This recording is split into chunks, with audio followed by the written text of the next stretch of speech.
ప్రపంచ వృద్ధుల దినోత్సవం సందర్భంగా కేపీ రావు కలం నుండి వాలుజారిన కవిత.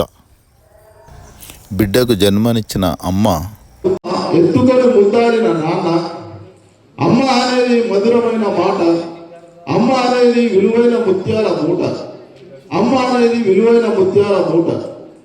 కనిపించిన ఆకాశంలో ఎంతమంది దేవతలున్నా, కనిపించిన ఆకాశంలో ఎంతమంది దేవతలున్నా కానీ కంటికి కనిపించిన అమ్మ దేవత.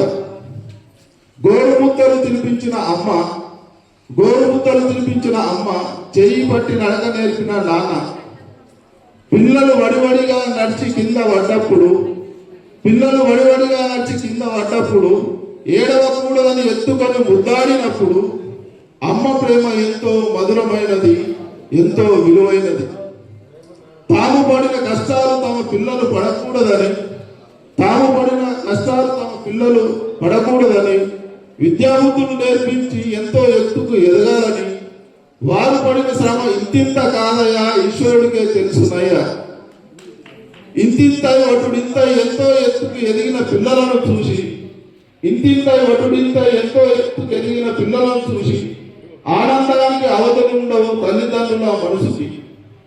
జీవితంలో ప్రేమానురాగాలు పంచిన తల్లిదండ్రులకు, జీవితంలో ప్రేమానురాగాలు పంచిన తల్లిదండ్రులకు వయసు మీద పడ్డప్పుడు, నడవలేని స్థితిలో ఉన్నప్పుడు, మనకు ఎన్ని సమస్యలున్నా, ఎన్ని కష్టాలు వచ్చినా వారిని వృద్ధాశ్రమంలో ఉంచకుండా వారిని మన మధ్యలోనే ఉంచుదాం, ప్రేమానురాగాలు పంచుదాం, వారి రుణము తీర్చుకుందాం.